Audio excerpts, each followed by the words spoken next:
Hello সবাইকে, আসসালামু আলাইকুম। কেমন আছেন সবাই? আশা করছি সবাই অনেক ভালো আছেন। আমিও আলহামদুলিল্লাহ বেশ আছি।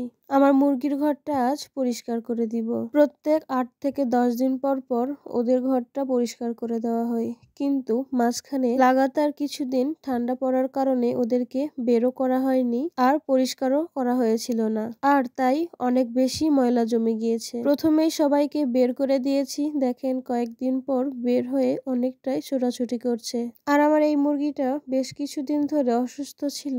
আলহামদুলিল্লাহ ওষুধ খাওয়ানোর পর কিছুটা রিকভার করেছে। ওদেরকে ছাড়ার পরেই ওরা প্রথমেই পানি খাওয়ার জন্য টিউবওয়েল পাড়ে যায় আর তারপর পানি খেয়ে খাওয়ার জন্য চলে আসে। এই মুরগিগুলোর পানির প্রতি এত নেশা, যতই পানি দেই না কেন ওদের যেন পানি খেয়েই স্বাদ মিটে না। এমন শীত পড়েছে, শুধু ভয় লাগছে। ভয় করতে করতে কিছুটা তো চলেই গেল।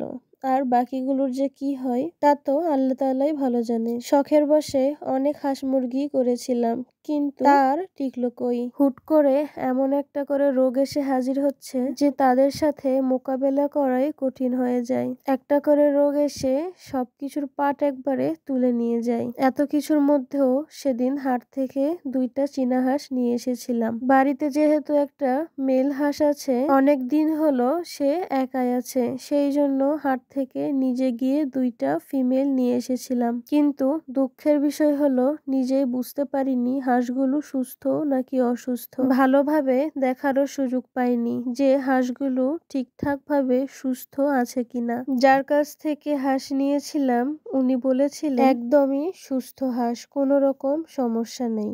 ওনাকে বলেও দিয়েছিলাম যে আমি পালার জন্য নিব, খাওয়ার জন্য কিন্তু নিব না। উনিও বলেছিলেন যে কোনো সমস্যা নেই, তুমি পালার জন্য নাও। তারপরে বাসায় আনার পরেই শুরু হয় মেন সমস্যা। কেমন জানি ঝিম ধরে থাকতো আর মাথা বাঁকা করে করে দিয়ে থাকতো। আর ২ দিনের মাথায় মারা যায় একটা, আর একটাকে তো জবাই করা হয়। আসলে মানুষ নিজের ভালোর কথা ভেবে অন্যের ক্ষতি করতে একদমই পিছু পা হয় না। যাই হোক, ওইদিকে আমি মুরগিগুলোকে খেতে দিয়ে এখানে আমি ভেতরে ঢুকে মুরগির ঘরটা পরিষ্কার করছিলাম। এই ঠান্ডার মধ্যে মুরগিগুলো যেন ভালো থাকে সেই জন্য ধানের কুড়া বিছিয়ে দিয়েছিলাম, আর সেগুলো একদম চটা ধরে মাটির সাথে লেগে গিয়েছে।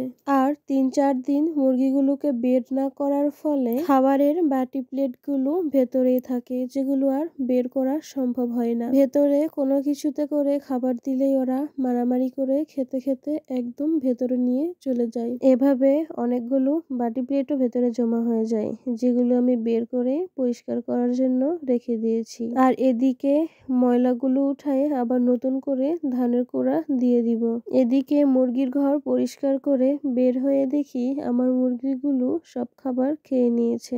ওদেরকে বাহিরে কিছুক্ষণ ছেড়ে দিয়ে রাখবো যতক্ষণ পর্যন্ত রোদ থাকে। রোদ চলে যাওয়ার পরেই আবার ওদেরকে ঘরে উঠিয়ে ফেলবো। তো আজকের ভিডিও এই পর্যন্ত। সবাই ভালো থাকবেন, সুস্থ থাকবেন। আসসালামু আলাইকুম।